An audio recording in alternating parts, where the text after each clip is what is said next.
Okay, here we go. So last time we were talking about change of variables, right? This very powerful technique of integration.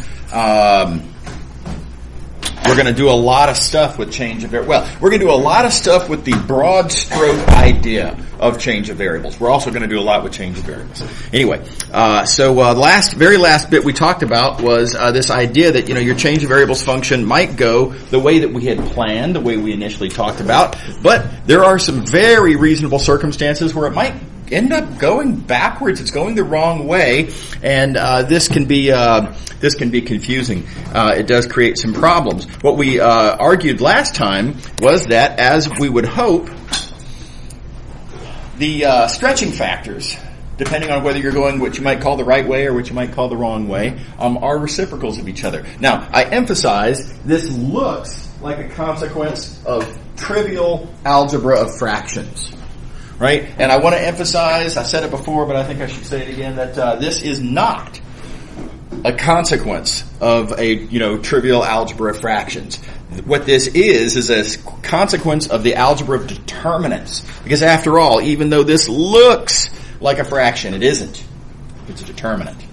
Right? So the way I would prefer to take this is the fact that these things behave like fractions is a good motivation to want to use a notation that looks like fractions.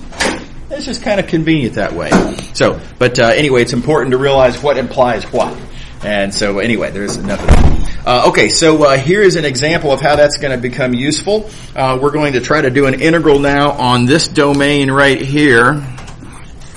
This region that's bounded by the following curves. You'll notice we have a pair of curves here, xy equals 1 and xy equals 2. That's this curve and this curve. And then another pair of curves over here, xy squared equals 3 or 4. And that gives me that curve or that curve. So we have two pairs of curves, and that gives us this very weird looking shape in the xy plane. And then we want to do an integral over that domain. How weird is that? Now, before we go on, I do want to point out that this is not a purely manufactured example. This example, an example much like this. I've cleaned up some of the particulars just to avoid distractions. But I'm going to call it morally equivalent example comes up very naturally and importantly in thermodynamics. And if any of y'all are engineers, you'll eventually be taking a thermo class, I would assume, I would hope.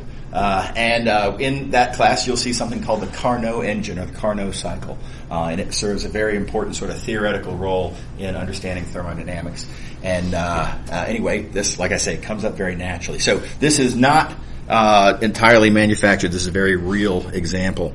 So let's suppose then that on this weird domain, you want to compute that integral right there. How would we go about doing this? Well, obviously, if you slice this in the usual way, dx dy, dy dx, bad, right? You slice through corners, 2 corners, in fact, whichever way you slice. So this is going to be 3 iterated integrals. See if we can improve upon that. Okay, so what we're going to do, this is, again, really clever trick. It's a very delicate, clever trick, and here's the move. Step 1, make sure that your equations are written as level sets. And you'll notice that that's the case here, right? I have all 4 of these equations are something equals constant. That's going to end up being important. We'll see how in just a moment. Next thing, your first pair of curves are level sets of what function? Call that u. Your second pair of curves are level sets of what? Of what function? Call that v. If you do this, what you notice is that you have altogether, you have u and v as functions of x and y, and that is a function. The problem is it's going the wrong direction. Right? Right, so we have a change of variables function. It's just I need it to go toward the right, and it's going toward the left, and what gives? Okay, is everybody with me so far? Now, why do I say that this is a good choice of change of variables function? Well, I claim it's a good choice because if we look at the new domain over here in the UV plane, I claim that we get a rectangle. Let's see why that is. Well, after all, my first pair of equations, let's see here, here they are. First pair of equations are xy equals 1 and 2. Wait a minute, xy is now u. So they become u equals 1 and 2. And that's a couple of vertical lines, which we love.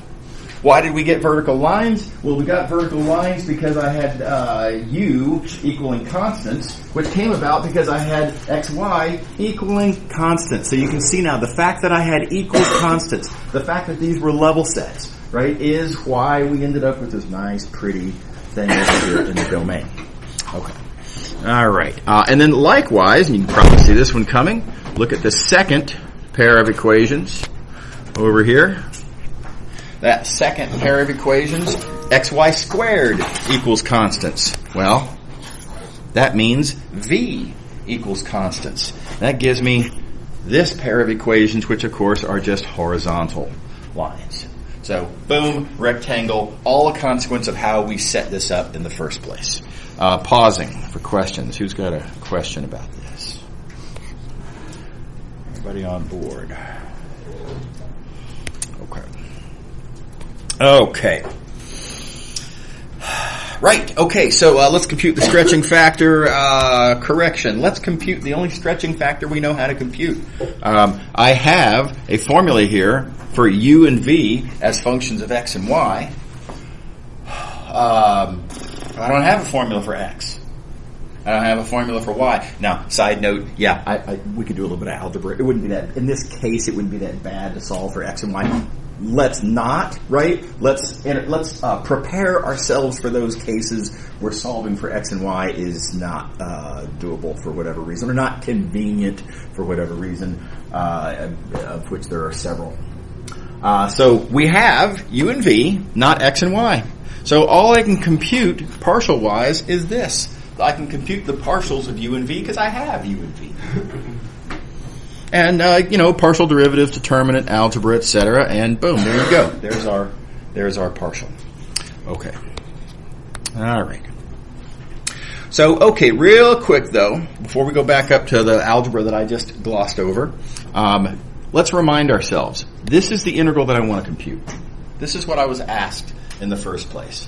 Right? We had our domain in the xy plane. I want to compute an integral on that domain, some function dx dy. This is what I want to compute. I know that I want to turn it into something that has du dv at the end because I want to get into that uv space where my domain is a rectangle and I love rectangles. So what do I have to do? What is the relationship between du dv and dx dy? Said differently, what do I have to multiply by du dv to get dx dy? And here's where this notation really shines. This is one of the big moments of awesomeness for this sort of fractional notation. You don't have to, as you're trying to figure out what goes here, you don't have to think, oh, wait a minute, well, let's see, the function goes this way. No, the function goes that way, but I want to go this way, and so wait a second, do I need to, I'm squishing instead of stretching, and so do I divide or do I multiply? Very easy to get confused. Notice the notation takes care of that for you. The bogus, but very convenient, apparent cancellation here, right? That then makes this look like the dx dy that it's supposed to be. That apparent, to be fair, bogus, but nevertheless apparent cancellation will always give you the right answer. Right? So it's a nice little hack / cheat, extremely convenient. Okay, so independent of what I have or what I can compute, etc., what I know is that this is the stretching factor that I need. If I'm going to rewrite the dx dy integral in terms of u's and v's, this is what I have to stick in there, whether I can compute it conveniently or not. Okay, so all together then, let's remind ourselves, we computed partial uv. I need, however, partial xy. And so what I have and what I need are different from each other, but more to the point, they are reciprocals of each other. So all I have to do is take the reciprocal of the one that I've computed to get the one that I need. And that leaves me then with partial xy, partial uv as 1 over xy squared. How are we doing? Does everybody see what happened there? And does everybody see how the notation, right, it's the bookkeeping for us. You don't even have to worry about whether, which direction is your change of variables function going. Don't worry about it. The notation will keep track for you. Okay. All right. So, that done. Let's see here. So here we are. We've got that. Of course, our integrand comes along for the ride. That's still there.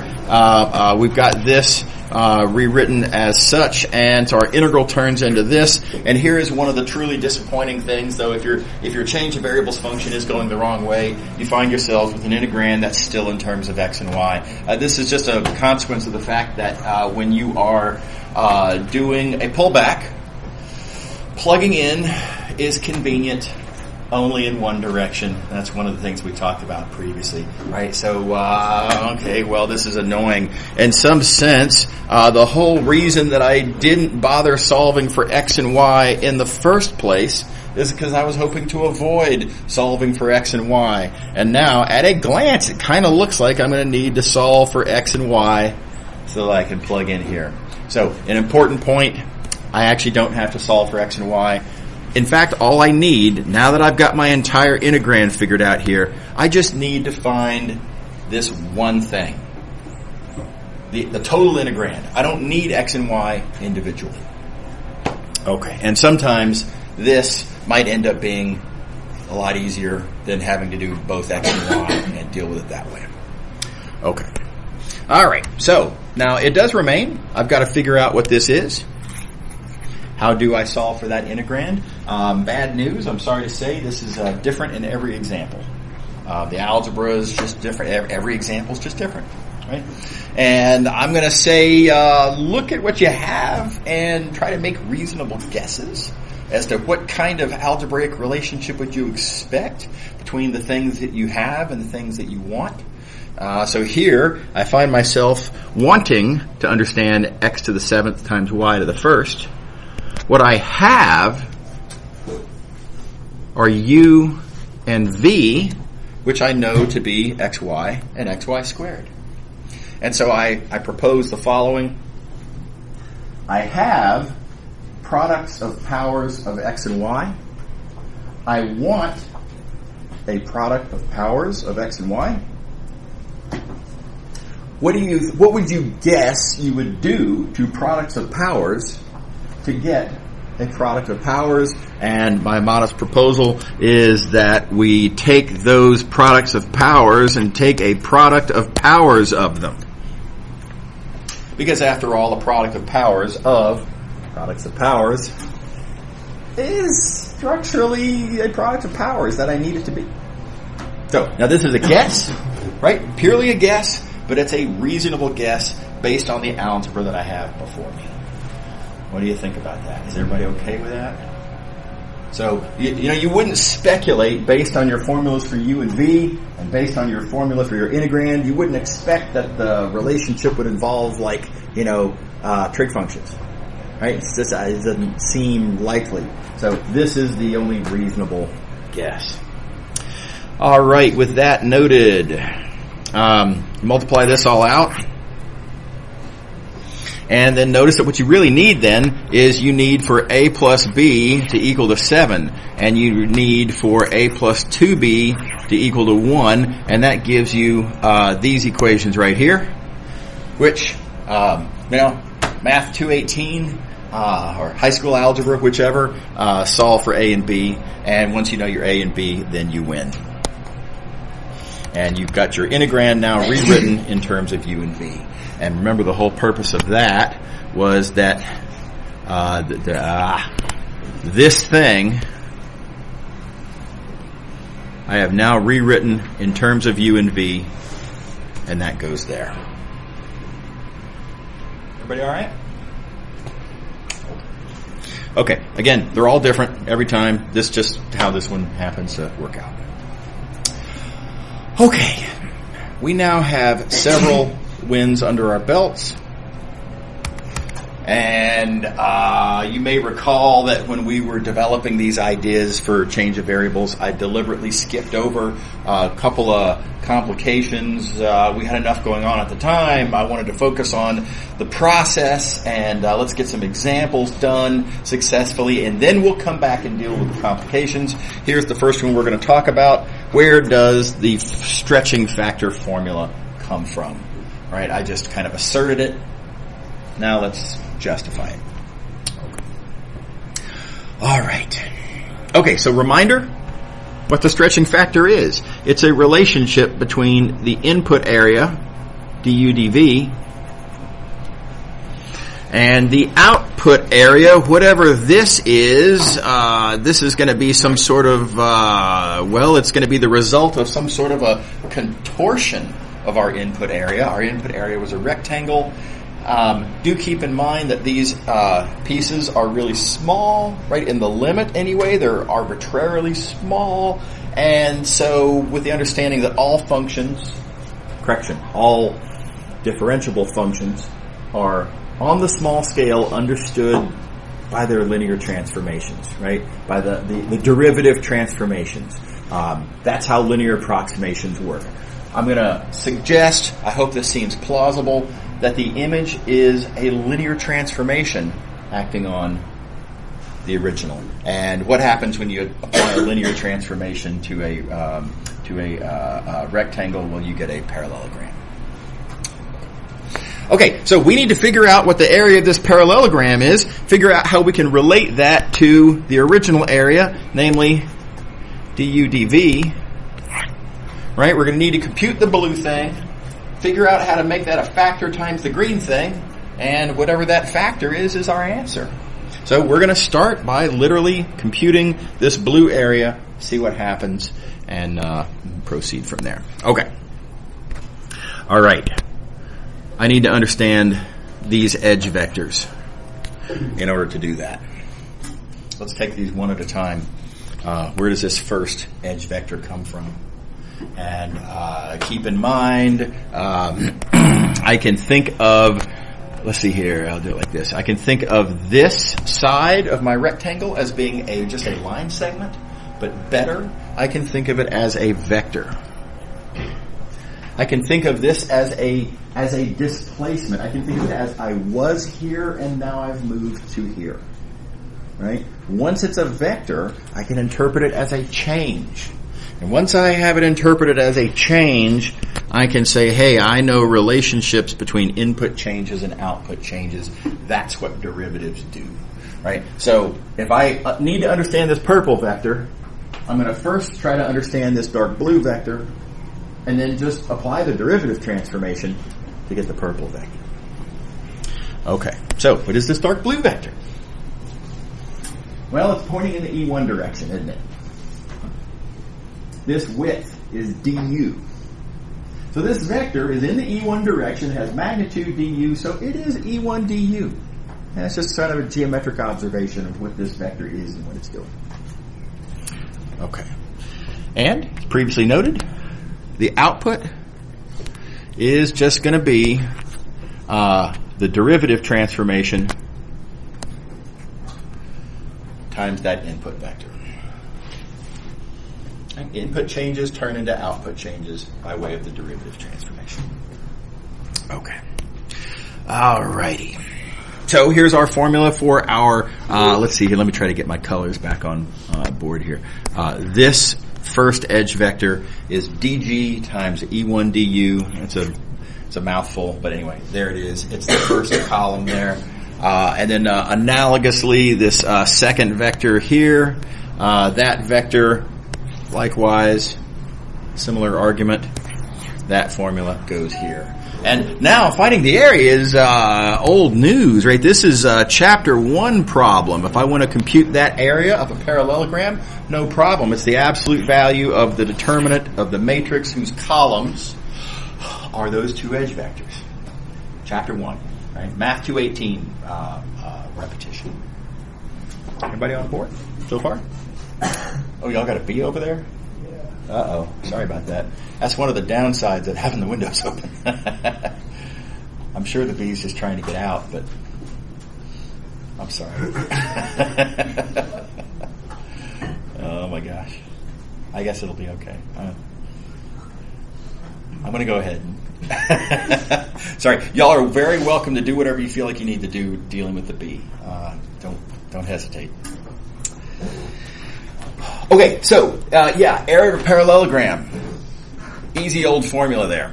And so we've got to figure out how to compute this determinant. I'm going to remind you of some old facts from Math 218 also. This du right here is a scalar factor in the first column. Scalar factors in a column, when you're taking a determinant, you just factor them out.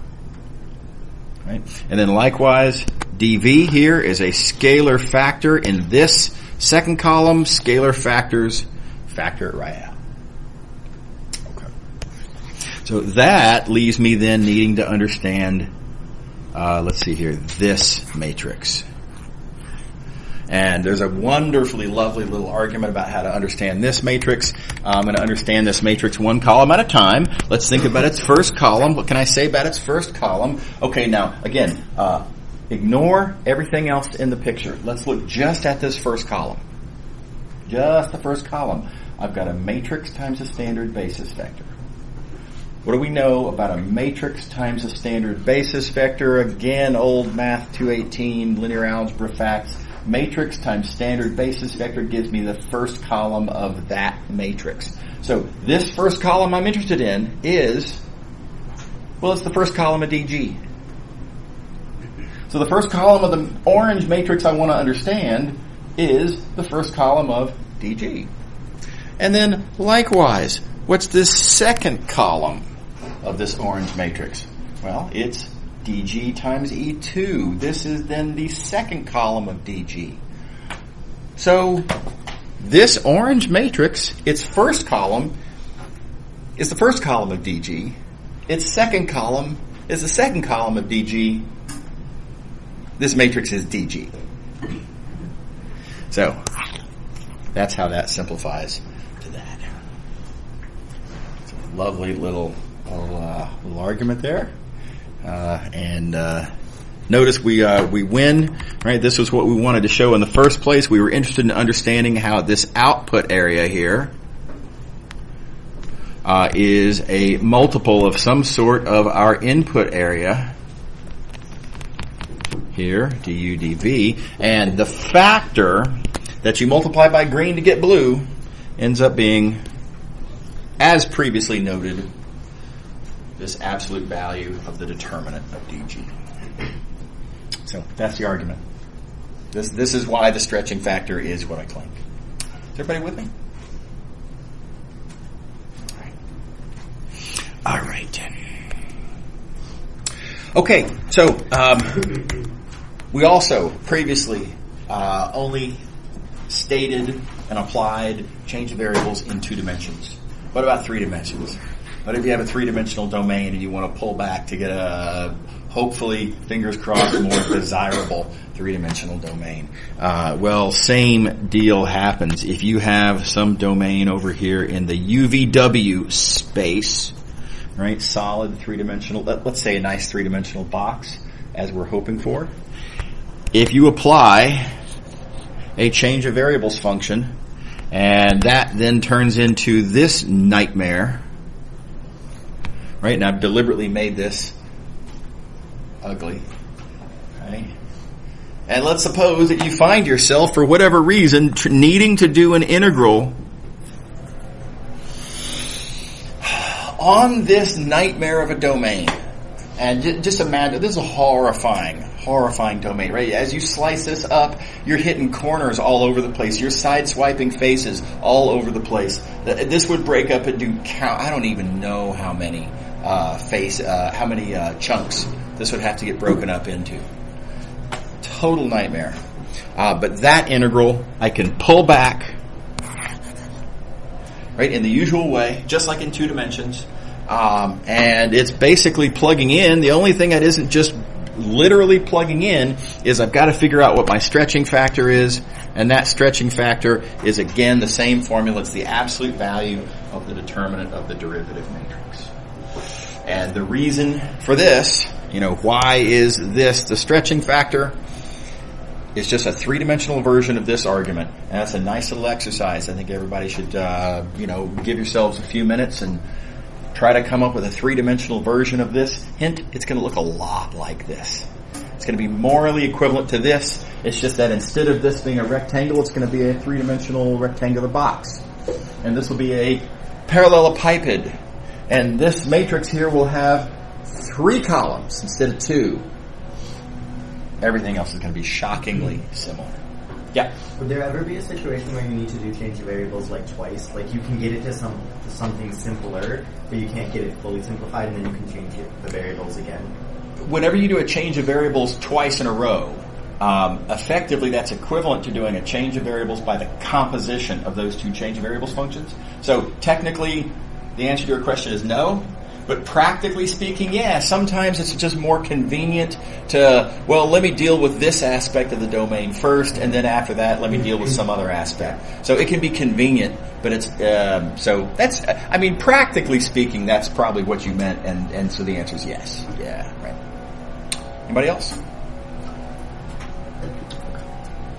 All right. Okay. Did I just see the bee still flying around? Oh, he's gone? No, he tried. Oh, he tried. Oh, that's so sad. All right. Well, okay. Well, he doesn't seem to be doing anything, so hopefully that's a good sign he's not here aggressively. Maybe he wants to learn some math. Just kidding. Okay. All right, so let me show you an example. Now, before I get into this next example, there's a little cool fact that I'm going to be employing. Let me go ahead and establish this. If you have a linear transformation, and keep in mind, all linear transformations on Euclidean spaces anyway, all linear transformations can be represented by a matrix. Cool fact, the derivative matrix is that same matrix. A little surprising when you first write it down, but this is easily confirmed. I want to encourage you all to actually confirm this. Look, all you got to do is just write down an A matrix. Keep it to 2 dimensions if you like, maybe 3 dimensions, whatever. And just write down A, B, C, D, E, F, G, H, I. Right? Take the derivative matrix of that linear transformation, and lo and behold, you're going to find that it is just easily confirmed exactly the same matrix. So, neat fact to be aware of, easily confirmed. Again, if you have any trouble implementing that, let me know. Come to office hours. I'm happy to walk you through it. And with that in mind, let's do this example here. Suppose that your domain, oh my gosh, he's coming our way, isn't he? Okay. I'm sorry. Once he leaves, I'm going to propose we close the windows. Well, he's a friendly bee, isn't he? All right. Okay. So let's suppose we have a parallelepiped that I have drawn here. Let's see. Here we go. There's our parallelepiped. Suppose I want to do an integral over that parallelepiped. Right, this being our domain, how would I compute this integral? Before we get into the correct, the good solution to this problem, let me recognize what a nightmare this would be. Nightmare. If you think about it, this parallelepiped has 8 corners, only 2 of which are first and last, and that means that there are 6 internal corners that you're going to slice through as you slice this up. And worse than that, each one of the slices is going to be a nightmare. I don't know if you've thought this through before, but it's not hard to persuade yourself. If you have a parallelepiped, some of the slices will be triangles. Some of them will be quadrilaterals, and some of them could be hexagons. So, oh gosh, I mean, you could end up with, dozens of iterated integrals, each of which would be super annoying to deal with, right? So this is I don't want to say intractable, but it's borderline intractable. It's certainly undesirable.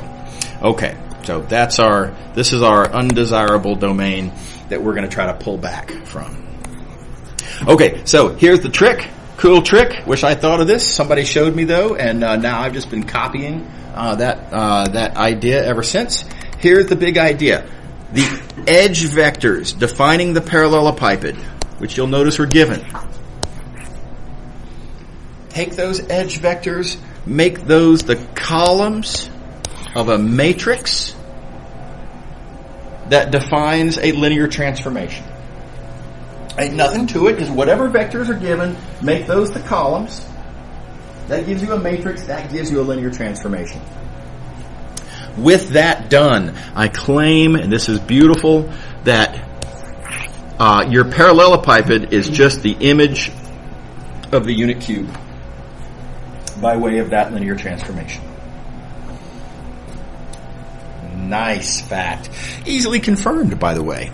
Easy to confirm. After all, let's take this cube and see what this matrix does to it. Well, if I look at my first edge vector there for the unit cube, that first edge vector is E1. What is its image? What do I get when I multiply E1 times this matrix? Well, I get the first column, which by construction is our first edge vector over here. So it just works. And likewise for the second, likewise for the third, and so boom. Everybody with me? All right. So really cool trick. So we're going to use this matrix as our change of variables function. Our pullback domain then is the unit cube. Gotta love unit cubes because the bounds are just 0 to 1, 0 to 1, 0 to 1, right? We get a single iterated integral when we do the pullback. Just one. Constant bounds. Awesome.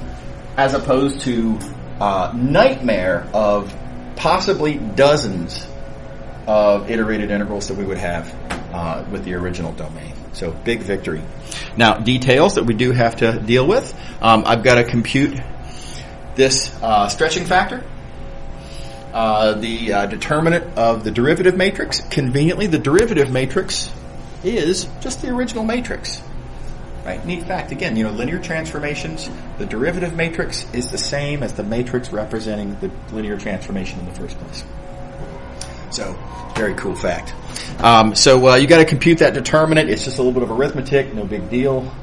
The last little detail that is you got to think through is what do I do with the z here?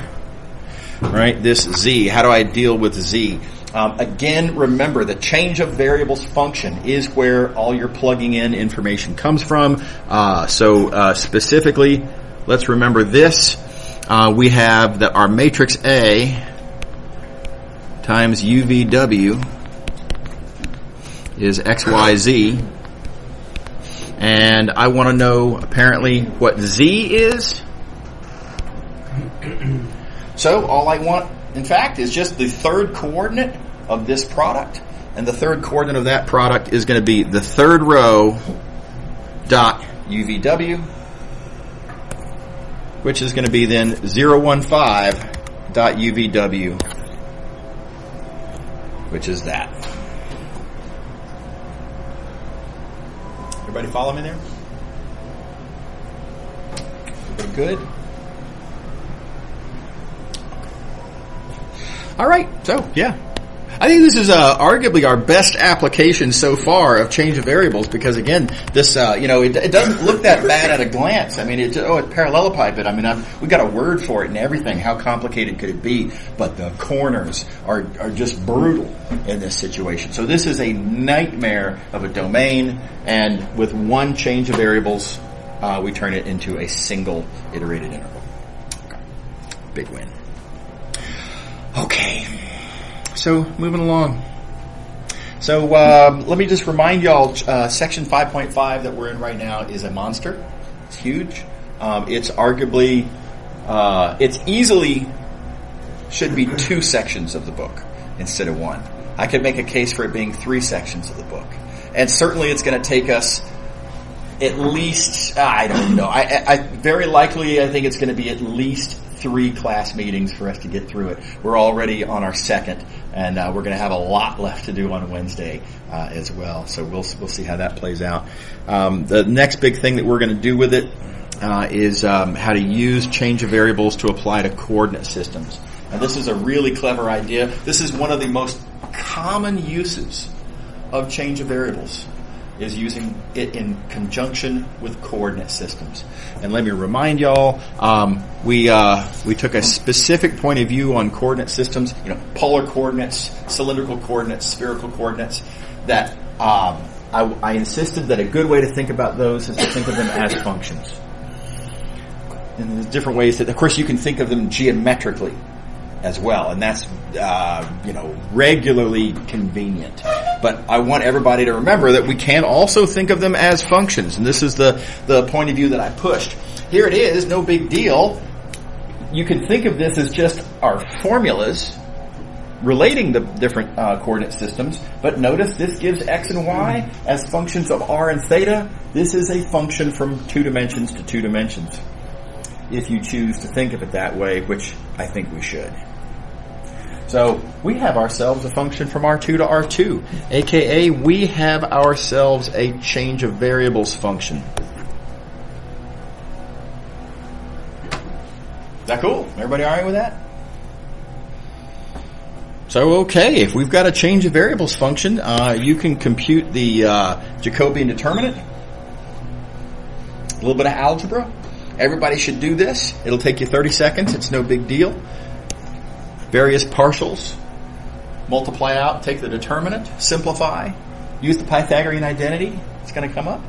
And out comes that your Jacobian determinant is just R. So, very convenient little formula there. Let's do it for cylindrical coordinates.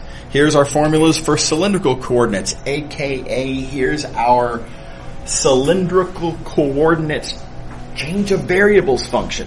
Right, again, 3 variables in, 3 variables out. It's a 3-dimensional change of variables function. And again, I can take all the various partials. I got a 3x3 matrix. Take the determinant. Now, a lot of those are easy entries. Several of those numbers are 0.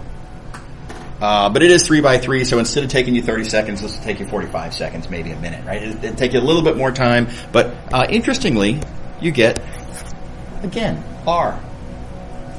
And again, everybody should do this once in their lives, give it a shot, and again, it won't take you that long. I am going to point out before we go on, isn't this nice? Our Jacobian determinants for polar and cylindrical happen to be the same. And so this is where I would again make the case, if you're going to choose to think of a coordinate system as being polar coordinates in 3 dimensions, cylindrical is really the natural choice for this, and I think this really underscores how much that makes sense, and not spherical coordinates. Spherical coordinates, no such coincidence here. Okay. All right. So what about spherical coordinates? Here it is. Again, old news formulas.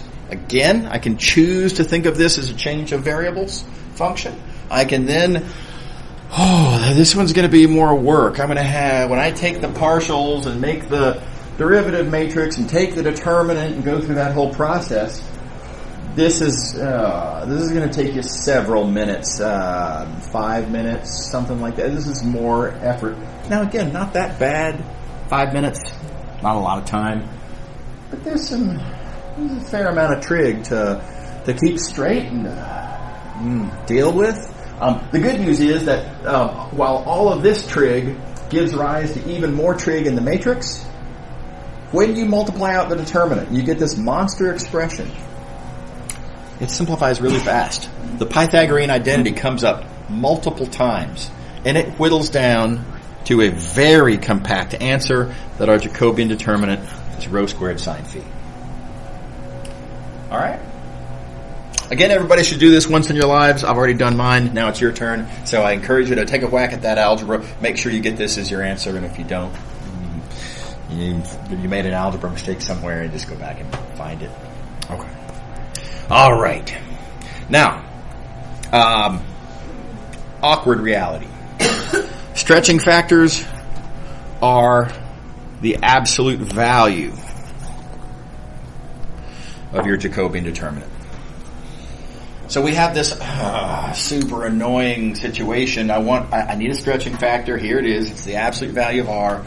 I hate absolute values. Right? Anytime I do an integral, if there's an absolute value in there, then I've got to break up my domain into where is that thing positive, where is that thing negative, and do two separate integrals, and it's annoying and inconvenient. So here's how we deal with that in practice. Remember, polar coordinates gives you a lot of options. You can choose a bunch of different polar coordinates. So I advise that you have a personal rule for yourself, right? You don't have to do this. It's not required by law. But it's a really helpful idea. This will help you avoid the landmines. Make sure always to choose values of R that are never negative. Because if you do, then you're taking the absolute value of something that's non-negative. And so its absolute value is just equal to itself, and the absolute values just went away. Oh, you're going to come talk to me now. Okay, fine. So the absolute values just disappear, and my stretching factor is just R. Does everybody see the merits of that? And again, this is not required by law, right? But this is very convenient. So just make sure as you're setting up your coordinates and choosing how you're going to think of R and theta on the domain that we're going to be talking about, make sure that you're never dealing with negative R's. Okay, ditto for cylindrical coordinates. Again, R is our thing, right? And so make sure to choose that to not be negative, and then the absolute value goes away, and again, we win, right? And again, you always have the flexibility to do this. You can always choose to set up your coordinates so that R is never negative. So just do that. Okay, now here's where a lot of students get it wrong. Easy mistake to make as follows. A lot of students look at this and say, oh, okay, well, the distance coordinate is the thing that I need to require to be positive.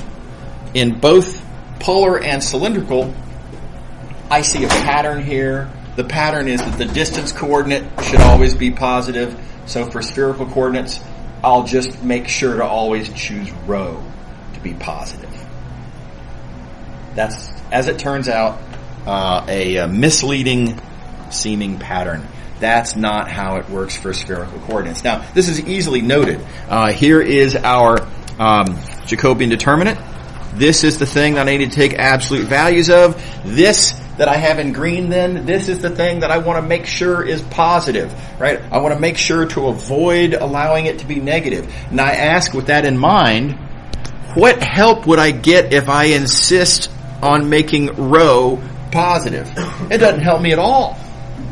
Having rho be positive, who cares? It was going to get squared anyway. It doesn't matter one little bit whether your rho is positive or negative. Nobody cares. Right? What matters is you got to figure out how to ensure that sine phi is never negative. That's the thing that can make things go wrong. If your sine phi is negative, then you're going to be taking the absolute value of something that's negative, and then it's all messed up. Everybody see that? Got nothing to do with rho.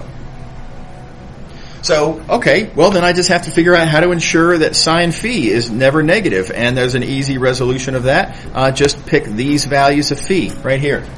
Always make sure that phi is between 0 and pi.